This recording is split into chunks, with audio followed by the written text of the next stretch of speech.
ich werde die Zeit in Leipzig sehr, sehr im Herzen behalten. Timo, jetzt sitzen wir hier in der Kabine, Saison ist vorbei, alles ist vorbei. Was ist das für ein Gefühl? Was kommt dir als erstes in den Kopf, wenn du hier so siehst und wenn du hier so sitzt und dich umschaust? Naja, ich glaube, es waren 4 Jahre, wo ich jetzt hier in der Kabine spielen durfte, mich umziehen durfte vor jedem Spiel. Das waren schon schöne Jahre und ich glaube, ja, ich hatte den Platz. Ich sitze jetzt hier seit 4 Jahren genau und um mich herum hat sich immer mal wieder was verändert, mal ein paar neue Gesichter, mal die alten geblieben. Aber es war immer eine sehr schöne Zeit, es hat immer Spaß gemacht, dann von hier dann auch aufs Spielfeld rauszugehen. Immer da hast du gesessen, oder? Ich sitze genau immer hier, seit 4 Jahren. Mal gucken, ob da noch so eine Po-Kuhle ist. Wie sonst seit 4 Jahren? Nein, weil auf dem Sofa zu Hause. Ich sitze ja hier nie, ich bin ja immer bei den Physios und liege da meistens. Deswegen. Also da finden wir ja noch einen Abdruck von dir. Alles klar, dann schnacken wir später nochmal mit denen. Ja, es war ja krass, du bist hergekommen und warst 20 Jahre alt, eigentlich noch ein Jungspund, kamst aber als alter Hase. Du hattest schon 3 Jahre Erfahrung, kamst von Stuttgart auch mit Bundesliga-Erfahrung, während die Mannschaft gerade erst aufgestiegen ist. Warst gleich Hoffnungsträger, aber gleichzeitig war es ja für dich das erste Mal, dass du richtig draußen warst. Stuttgart war ja, bist du nicht nur aufgewachsen, sondern hast seit der F-Jugend beim VfB gespielt. Was war das für ein Gefühl, diese Erwartungen, die da an dich gestellt wurden und überhaupt deine Erwartungen? Warst du aufgeregt? Auf jeden Fall war ich aufgeregt. Es war, wie gesagt, das erste Mal von daheim weg sozusagen. Man hat sich eine eigene Wohnung gehabt, man hat sich neu zurechtfinden müssen, man hat sich nicht ausgekannt in Leipzig und auf der einen Seite war es natürlich auch Glück für mich, dass ich schon ein bisschen Bundesliga-Erfahrung hatte im Vergleich zu vielen anderen, die dann hier aus der 2. Liga mit aufgestiegen sind und dann ja, so reingewachsen sind in die ganze Sache, aber ich hatte da das Glück, dass ich schon spielen durfte und konnte. Aber Druck war das jetzt für mich auch nicht. Wir wussten ja alle nicht, in welche Richtung es geht, dass es dann sich so entwickelt, dass wir jetzt vor allem im ersten Jahr auch Zweiter werden und dann über die Jahre hinweg Champions League beständig spielen können und dürfen. Das hätte damals niemand geglaubt oder für möglich gehalten. Deswegen war der Druck, wie man jetzt im Nachhinein vielleicht sehen könnte, eigentlich gar nicht da, weil wir hatten keine Erwartungen an die erste Saison. Danach wurde der Druck natürlich immer mehr, wir wollten immer mehr. Heute sind wir eine Mannschaft, die unbedingt die Champions League will, fast schon muss von der Qualität her und deswegen ja, war das erste Jahr eigentlich noch so das Entspannteste, weil man einfach drauf losgespielt hat und ich glaube, wer sich an das Jahr so ein bisschen erinnern kann, hat man auch gesehen, dass es genauso war. Da war kein Druck dabei, da war einfach nur Spaß dabei und so kam auch am Ende das Beste dabei raus. Ja. Aber wie war das persönlich für dich? Hattest du Heimweh anfangs oder hattest du Schiss vor Heimweh auch? Schiss vor Heimweh gar nicht. Ich glaube, wir sind als Fußballer auch damals so viel unterwegs gewesen. Ich war in so vielen verschiedenen Städten, Ländern schon, auch mit der Nationalmannschaft, mit der Jugendnationalmannschaft. Deswegen, das war kein Problem. Aber natürlich bin ich am Anfang auch immer mal wieder nach Hause gefahren, weil die Freunde, Familie dort waren. Aber mittlerweile oder dann auch so 1, 2 Jahre, nachdem ich dann hier war, hat es dann auch ziemlich abgenommen oder fast gar nicht mehr stattgefunden, weil man einfach sich dann auch eingelebt hat. Ich glaube, so geht es jedem, wenn man dann mal sich wohlgefühlt hat, die Stadt dann auch kennengelernt hat. Auch, was, glaube ich, für Fußball auch ein großer Aspekt ist, dass wenn man Erfolg hat mit der Mannschaft, lebt sich in der Stadt auch gleich nochmal viel besser und genau deswegen war das eigentlich für mich kein Problem mehr am Ende. Ja, und was natürlich wichtig ist, ist neue Freunde finden. Ich kenne es nur aus dem Studium, da wird immer gesagt, ja, wenn du studierst, such dir gleich einen Fußballverein, da findest du irgendwie Freunde. Du bist direkt zum Fußballspielen hergekommen. Wer war da in der Mannschaft, der dir vielleicht auch geholfen hat, anzukommen hier? So? Gut, ich habe relativ schnell meine Gruppe gefunden, so mit Sabitzer damals, Sabi, Rani Khedira, Diego Demme. Wir waren dann schon über ja, Monate und Jahre dann auch eine richtig gute Gruppe, bis sie dann ein bisschen immer nach und nach gebröckelt ist. Jetzt am Ende sind Sabi und ich nur noch übrig geblieben. Ja. Aber ja, auch in den Freundeskreis sind immer wieder welche dazugekommen. Mittlerweile verstehe ich mich am besten mit Konrad Leimer oder auch jetzt immer neue Spieler, die dann dazukommen. Man versteht sich einfach, man gewinnt Freunde, genauso wie es mir ging, will man ja dann auch anderen sein, wenn die neu kommen und deswegen war das eigentlich auch von der Sache her, Freunde zu finden, eine sehr schnell und sehr gute Sache hier in Leipzig. Du hast es sportlich schon angesprochen, es war ja der Wahnsinn. Du bist hierher gekommen und bist gleich total eingeschlagen, die ganze Mannschaft ist in der Liga total eingeschlagen. Das erste Heimspiel damals gegen Dortmund 1:0 gewonnen. Ich war damals selber noch im Block und ich glaube 89. Minute, wo er es dann als Navi das Tor gemacht hat. Wie hast du das noch in Erinnerung? Ja, ich glaube, das war so mit das erste Spiel auch für Leipzig, dann vor allem im Publikum und man war natürlich besonders motiviert, weil viele haben noch nie Bundesliga gespielt, dann war es das zweite Spiel, das erste daheim und jeder wollte unbedingt gewinnen, dass es dann auch noch gegen Dortmund war. Hat dann noch so ein bisschen seinen Beigeschmack gehabt, weil es einfach nicht besser hätte gehen können. Ich glaube, unser erstes Heimspiel ging noch einen besseren Gegner, es wäre nur Bayern gewesen. Ja. Aber und dann dieses Spiel, wo wir gekämpft haben bis zum Ende und am Ende noch dieses Spiel sogar gewinnen, war unglaublich. Ich glaube, da hat man dann gemerkt, was für eine Energie in unserer Mannschaft steckt, was es für eine Dynamik auch annehmen kann, wenn man über eine Saison hin so einen Fußball spielen kann. Und genau das haben wir durchgezogen und deswegen sind wir auch am Ende Vizemeister geworden. Ich glaube, die erste Saison, die bleibt noch vielen im Kopf, nicht nur mir oder vielen Spielern, sondern auch vielen Fans, weil es einfach, glaube ich, so von RB Leipzig wahrscheinlich die begeisterndste war, die wir je gespielt haben. Ist für dich auch die schönste Saison, wenn du so zurückblickst? Auf jeden Fall. Ich glaube, wir haben in der Saison schon sehr, sehr viel erreicht mit dem Champions League und Vizemeister. Natürlich haben wir danach auch viel erreicht, wo wir Viertelfinale Euroleague kamen, jetzt Viertelfinale Champions League, auch diverse gute Plätze, Pokalfinale. Das waren alles schöne Momente, aber wenn man so im Groben zurückblickt und die letzten Jahre mal Revue passieren lässt, muss man schon sagen, dass das erste einfach das Tollste und Beste war, weil man einfach eine Einheit war, die was jetzt nicht so sein, also es ist immer noch so, aber da ist es einfach gelaufen. Man hatte nie das Gefühl, dass man mal ein Spiel verlieren kann. Und da ist man zu Bayern gefahren und hatte schon so eine Arroganz, es ist scheißegal, gegen wen wir heute spielen, wir gewinnen sowieso. Und mit dem Gefühl, jedes Spiel zu bestreiten, das war toll und das hat Spaß gemacht. Deine Aufgabe in dem Kontext war es, die Tore zu schießen. Und du hast jetzt knapp 100 geschafft. Du bist aber, du bist vor allen Dingen ein Torschütze. Du legst auch viele auf, aber ich habe mal geguckt, du hast, glaube ich, doppelt so viele Tore geschossen, wie du aufgelegt hast. Gab's Spieler, von denen wo es besonders gut funktioniert hast, von denen du dir besonders gerne hast auflegen lassen? Ja, ich glaube, über die Jahre hinweg war Emil schon immer mal mein Meister, der die meisten Bälle zu mir gespielt hat, aber jetzt auch in dieser Saison waren es auch Sabi auch über viele Jahre hinweg, aber jetzt aber auch Christo oder Conny als mein bester Freund hat er mir auch immer mal wieder einen gegönnt. Ja. Aber ist das so, dass man dass die Chemie neben dem Platz auch so ein bisschen auf den Platz übertragen wird? Ich glaube, auf der einen Seite ja, weil wenn man sich alle gut versteht, dann gibt es keine Kompromisse, also dann gibt es keine Konflikte auf dem Platz oder auch wenn man mal jemand was sagt, wird das anders aufgenommen. Aber ich denke, auf dem Platz ist es immer was ganz anderes, wie wenn man neben dem Platz ist. Da geht es jetzt nicht darum, wer steht gerade links, spiele ich den Ball, spiele nicht, sondern da sollte es einfach so sein, man will gewinnen und dann spielt man den Ball, der besser steht. Und wenn das mal nicht passiert, dann soll da auch nicht böse Absicht dahinter sein. Und ich glaube, das zu verstehen und das zu verinnerlichen, das ist schon ein großer Schritt, um ein gutes Team zu haben und das haben wir. Ja. Gibt es Tore, die dir in besonderer Erinnerung geblieben sind? Ich erinnere mich an das Ding, ich glaube, es war in der zweiten Saison gegen HSV, wo du quasi gefühlt am eigenen 16er zum Solo ansetzt und spätestens ab der Mittellinie weiß man, dass der Ball drin ist. Ich hätte mich wahrscheinlich übergeben, ich wäre so kaputt gewesen, wenn ich beim anderen Tor angekommen wäre. Du schweißt ihn da noch rein. Ja, ich glaube, es gibt jetzt in der Leipziger Zeit schon viele schöne Tore dadurch, dass ich auch so viele schießen konnte oder geschossen habe. Auch sind da schon viele dabei, an die man sich gerne zurückerinnert. Jetzt nicht nur, weil es vielleicht Tore sind, die schön waren, zum Beispiel wie das Hamburger Tor natürlich, das ist so die Nummer 1 wahrscheinlich, weil es einfach von der ganzen Intensität und alles wie es aussah, einfach wahrscheinlich mit das Beste war, was ich je auch geschossen habe.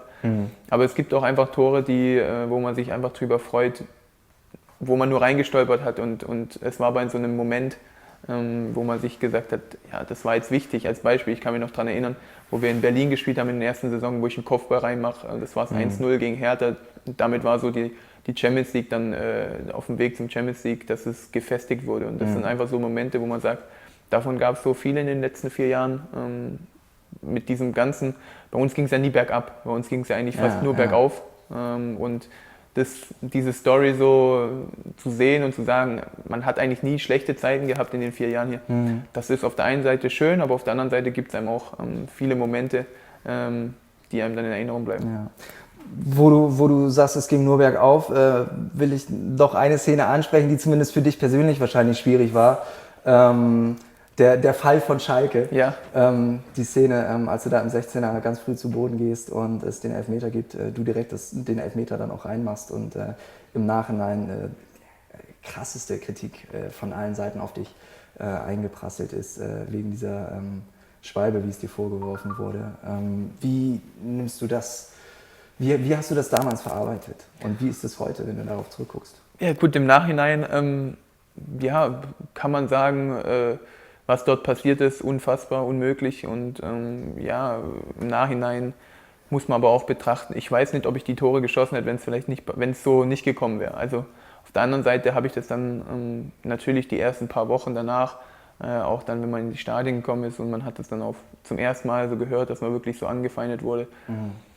Auf der einen Seite war es schon schlimm, auf der anderen Seite würde ich es jetzt auch nicht mehr ändern wollen. Also es ist passiert, ich würde nie sagen, wenn ich irgendwas in meinem Leben ändern könnte, dann wäre es die Schwalbe, sondern die ist passiert, damit musste ich leben und ich auch mit den Sachen danach, die haben mich nur stärker gemacht, die haben mich besser gemacht und auch, ja, das zu erleben, das können nicht viele von sich behaupten, zu sagen, du gehst in fremde Stadien und wirst als Einzelperson, nicht die Mannschaft, sondern als Einzelperson von 60.000, 70.000 ausgebuht, ausgepfiffen, beschimpft und bringst trotzdem deine Leistung. Ich glaube, das hat mich als Mensch weiterentwickelt, das hat mich als meine Persönlichkeit weiterentwickelt und deswegen würde ich das auch nie irgendwie aus meinem Leben streichen wollen. Aber ja, wir haben eben schon über Tore gesprochen.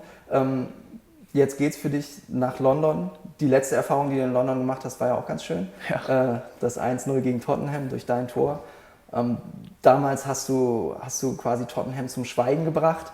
Ja, was war das für eine Atmosphäre damals in England und ist das vergleichbar zu Deutschland? Kann man sich darauf freuen? Ich glaube, jeder, der damals bei Tottenham mitgespielt hat, es war auch was Außergewöhnliches, das Stadion ist brandneu, ich glaube, das ist mit das beste Stadion, das es auf der Welt zurzeit gibt. Das war nach unserer Red Bull Arena. Natürlich. Und nach meinem neuen Stadion, in dem ich dann spiele. Aber nein, es war einfach was Besonderes, weil jeder oder viele von uns noch nie in England gespielt haben und England immer so auch als die Fußballnation gehandelt wird, wo der Fußball herkommt, da ist der ganz besondere Flair und man hat es nie so glauben wollen. Aber wo wir dort gespielt haben, haben wir gesagt, vielleicht können wir das Rückspiel auch nochmal dort spielen. Also muss jetzt nicht unbedingt daheim sein. Also es war so geil, weil ich glaube auch unsere Fans haben es genossen, dort zu sein und dann zu jubeln, weil allein schon, wenn man sieht, wo unsere Gästefans in Deutschland, München, Dortmund teilweise sitzen und wo sie dort sitzen, also die haben ja die besten Plätze direkt am Spielfeld dran, wo man dann wirklich nah dran ist und ich finde, dass das schon ein einmaliges Erlebnis war, dass ich dann dort noch treffen konnte und uns zum Sieg geschossen habe. Umso schöner, vor allem noch auf die Seite, wo unsere Fans waren, aber ja. Hast du hochgeguckt, ein paar Leute wiedererkannt aus dem eigenen Stadion? Ja, also man sieht ja auch Aufwärtsfahrten, man sieht ja immer wieder mal auch, sind es ja dann doch auch viele immer dieselben, die dann auch mitfahren und so. Und natürlich erkennt man dann auch einige, aber trotzdem in den Emotionen, die dann dort waren, war schon auch diese Saison ein riesen Highlight, dass wir dort spielen durften und dass wir dort auch gewonnen haben. Ja, hoffen wir, dass du gegen Tottenham dann noch ein paar weitere Tore auf jeden Fall machen wirst. Du hattest 4 Jahre hier in Leipzig. Was waren so deine schönsten Orte in Leipzig? Was wirst du an Leipzig am meisten vermissen? Leipzig ist eine wunderschöne Stadt. Wir haben sehr viele Sonnentage auch hier, kommt mir vor. Also viel mehr, als ich es zum Beispiel in Stuttgart hatte. Und als du in England haben wirst? Auf jeden Fall. Und es ist wirklich eine sehr schöne Stadt. Die Innenstadt, der Kreis um die Stadt rum, wirklich super. Ich wohne im Clara-Zetkin-Park da in der Nähe, da konnten wir immer sehr gut spazieren gehen in der Stadt. Wenn dann zum Beispiel im Sommer auf dem Augustusplatz die Volleyballplätze aufgebaut wurden und diese Volleyballturniere waren, hat man sich gerne mal mit einem Eis dort hingesetzt und zugeschaut. Also es sind wirklich viele, viele schöne Orte, die es in Leipzig gibt und allein auch die Seen drumherum, die Golfplätze, auf denen ich sehr oft war und wo ich sehr oft meinen Spaß hatte. Das wird man schon vermissen, weil einfach Leipzig, wie soll man sagen, es ist irgendwie eine riesengroße Stadt von den Einwohnern, aber trotzdem so ein bisschen auch wie so ein Dorf, weil man einfach sich so auch 5 Minuten von der Innenstadt wohnen kann und trotzdem volle Ruhe hat und mit Grünflächen und allem. Und dieser Mix, den werde ich wahrscheinlich in London nicht so schnell haben, aber der hat mir wirklich sehr gut gefallen in Leipzig. Gibt es was, worauf du dich besonders freust jetzt an London, an England? Naja, wie du schon gesagt hast, ich glaube, London ist in Europa auf jeden Fall die Stadt, die beste Stadt in Europa. Weltweit wahrscheinlich auch mit einer der besten Städte. Und wenn man dorthin geht, und ich war auch schon 1-2 Mal dort als Tourist, nicht jetzt nur vom Fußball, sondern auch so mal mit Kumpels und mit Freunden. Es gibt so viel zu sehen, auch dort, was man sehen kann, wenn man eine Busrundfahrt macht, was man dort alles sieht und so. Deswegen, es wird spannend, es wird was komplett anderes zu Leipzig, weil wie gesagt, hier war es eher so ein bisschen, hatte auch seine Ruhe, man konnte in Ruhe in die Stadt gehen, man konnte in Ruhe in den Park sitzen, an Seen fahren und dort ist es dann wirklich halt dieser Stadttrubel und extremer Stadttrubel und deswegen bin ich mal gespannt, aber ich freue mich auf jeden Fall. Ja. Was glaubst du, wird schwerer, Sächsisch lernen oder Englisch lernen? Sächsisch kann ich schon ganz gut. Geschuldet auch davon, dadurch, dass meine Freundin aus Dresden kommt. Die sächselt jetzt nicht, aber sie kann es natürlich auch mal sprechen und deswegen hat sie mir da ein paar Sachen beigebracht und ich hoffe, dass am Ende aber mein Englisch besser ist als mein Sächsisch, sonst hätte ich ein Problem. Wie ist das mit deiner Freundin? Kommt die mit? Oder, die wird mitkommen, ja. Die freut sich auch schon auf London und ja, es ist nicht nur für mich, sondern für meine ganze Familie, nicht nur sie, auch für meine Freunde, Familie, wenn sie mich besuchen kommen, ein Abenteuer, weil es einfach was ganz Neues ist. Ich glaube, meine Eltern sind jetzt auch schon ein bisschen älter oder meine Kumpels waren jetzt auch nicht so viel unterwegs auf der Welt, deswegen London wird denen hoffentlich auch gefallen und wird auch für die, nicht nur für mich, ein Abenteuer. Du hast ja auch mit Toni Rüdiger damals schon in Stuttgart zusammengespielt, ihr kennt euch aus der Nationalmannschaft. Habt ihr im Vorfeld jetzt auch nochmal vor dem Wechsel geschnackt? Du wirst ihn dann ja bei Chelsea treffen?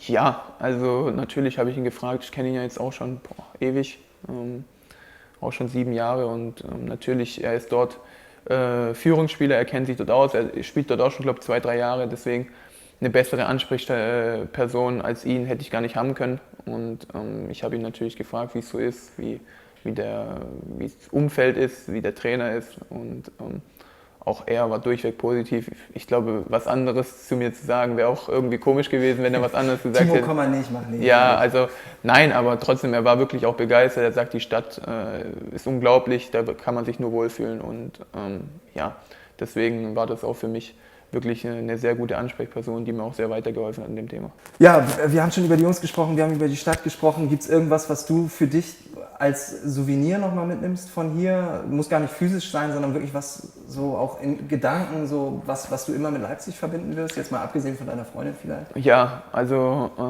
gut, ich glaube, dass die ganze Zeit hier mir immer in Erinnerung bleiben wird. Ich hatte eine Mannschaft, die immer hinter mir stand, die immer zu mir stand, egal in welcher Phase, egal auch wie das mit der Schwalbe war. Das Gleiche kann ich nur von den Fans behaupten, die standen immer hinter mir, da gab es nie irgendwie Hass mir gegenüber, sondern die standen auch hinter mir, gerade in der Phase, wo dann auch Gästefans hier gesungen haben, wurde immer von den eigenen Fans was übertönt und ich habe hier viele, viele Freunde gefunden, nicht nur im Team, sondern auch außerhalb, ob es jetzt Restaurantbesitzer sind, andere Leute, mit denen ich öfters mal was zu tun gehabt habe. Also, dann macht doch jetzt nochmal Werbung. In welches Restaurant sollte man in Leipzig unbedingt gehen? Zu viele, da kann ich jetzt gar nicht. Sonst vergesse ich wieder ein und dann ist es wieder blöd. Aber nein, ich habe hier viele, viele sehr, sehr nette Menschen kennengelernt. Ich habe, bevor ich hierher gekommen bin, war der Osten immer so für uns Wessis so ein bisschen, so, da geht man nicht hin, da ist langweilig so. Aber ich muss sagen, ich war jetzt hier 4 Jahre. Und die 4 Jahre habe ich wirklich genossen. Und die 4 Jahre sind nie langweilig gewesen, die waren immer mit Spaß und auch mit Unterhaltung verbunden und deswegen werde ich es nie bereuen und hierher gekommen zu sein und hoffentlich werde ich es nicht bereuen, dass ich weggegangen bin, aber ich werde die Zeit in Leipzig sehr, sehr im Herzen behalten. Sehr schön. Wir freuen uns für dich, dass du diesen Schritt gehen kannst, aber es gibt viele, viele Menschen, die jetzt natürlich traurig sein werden, die enttäuscht sein werden, nicht sauer, sondern enttäuscht. Ja.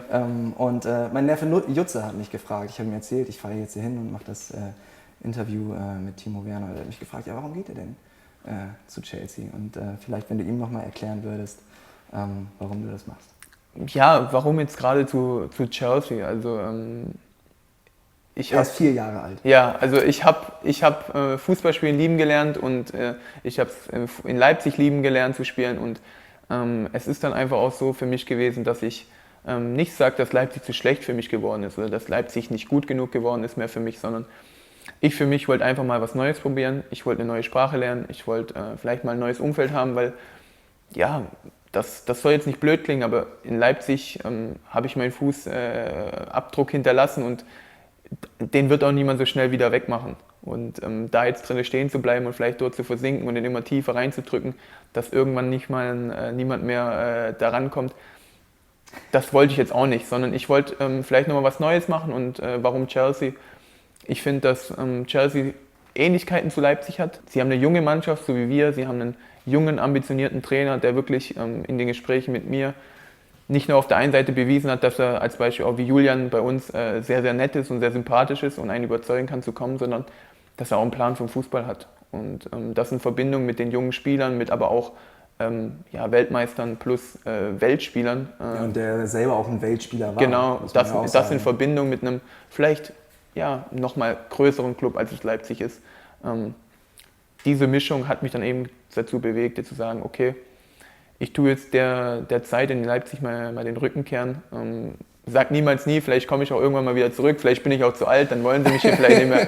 Aber das ist so mein Plan, dass ich jetzt mal was Neues wollte. Ich wollte, wenn ich Leipzig verlasse, weg aus Deutschland, weil es sonst einfach, sonst kann man in Leipzig auch bleiben. Und ich wollte weg aus Deutschland, ich wollte nochmal was Neues machen. Und die Premier League ist, glaube ich, die beste Liga der Welt. Da kann man nicht so viel falsch machen. Das beste Turnier der Welt ist die Champions League und du hast sehr stark auch mit dafür gesorgt, dass wir jetzt im Viertelfinale stehen. 2 Fragen dazu. Erstens, was gibst du den Jungs jetzt mit auf den Weg, die es ohne dich bestreiten müssen? Ich hoffe oder ich versuche, so möglich wie es mir möglich ist, auf jeden Fall das Spiel zu gucken, wenn nicht vielleicht sogar vor Ort das Spiel zu gucken, weil die Premier League ja doch länger geht und die auch noch ein Spiel haben ja noch gegen Bayern und danach erst Urlaub kriegen und da versuche ich vielleicht, wenn ich da auch noch mal 1, 2 Tage frei habe, vielleicht nach Lissabon oder keine Ahnung, wo das Spiel dann ist, zu kommen und mir das anzugucken und freue mich auf jeden Fall, dass sie vielleicht auf der einen Seite freue ich mich, wenn sie einen leichten Gegner kriegen, weil dann kommen sie eher ins Halbfinale. Auf der anderen Seite will ich mich für die Jungs auch freuen, wenn sie mal wirklich gegen jemand ganz Großes spielen können, gegen Barcelona, Real, City, dass sie einfach dieses Gefühl haben werden, was uns jetzt eigentlich auch in der Champions League immer verwehrt geblieben ist, gegen die ganz, ganz Großen zu spielen. Und deswegen, ich freue mich einfach für sie und hoffe, dass sie so weit wie möglich kommen, weil im Endeffekt, wenn sie den Titel holen, bin ich genauso Champions League-Sieger und genau. Hast du mit dem Trainer schon gesprochen? Kriegst du frei, falls wir die Champions League holen, dass du zur Feier kommen kannst? Da werde ich mir auf jeden Fall frei nehmen. Okay, super. Da werde ich mir frei nehmen. Es hat jetzt ja am Ende sogar noch geklappt, knapp 100 Tore und du hast den Torrekord von Daniel Frahn gebrochen. Also da hast du dich auch jetzt wirklich nochmal bei RB verewigt. Wie wichtig ist dir das auch nochmal gewesen? Wichtig ist mir das gar nicht gewesen. Ich glaube, am Endeffekt das ein oder andere Tor mehr zu haben, ist jetzt nicht so wichtig. Natürlich freut es mich immer, Tore zu schießen, aber meine Zeit in Leipzig hängt jetzt nicht davon ab, ob ich irgendwo die Nummer 1, Nummer 2 oder Nummer 3 bin, sondern ich hatte hier 4 Jahre, wo ich Tore geschossen habe am Fließband und der Mannschaft immer helfen konnte. Und das war das Wichtigste für mich, dass ich immer meine Freude an meinen Spaß und der Mannschaft das Bestmögliche bringen konnte, was in mir steckt. Und dass es dann am Ende zu Platz 1 gereicht hat, freut mich natürlich. Timo, es hat mich richtig gefreut. Jetzt die 20 auch. Minuten, die wir hatten, aber auch die 4 Jahre, die wir mit dir hatten. Du hast uns viel Freude gemacht und auch aus der Ferne werden wir dich verfolgen und werden noch viel Freude mit dir haben. So wird es mir auch gehen. RB wird immer auf meinem Bildschirm laufen, als erstes natürlich. Sehr schön. Danke. Viel Erfolg. Dankeschön. Mach's gut. Danke.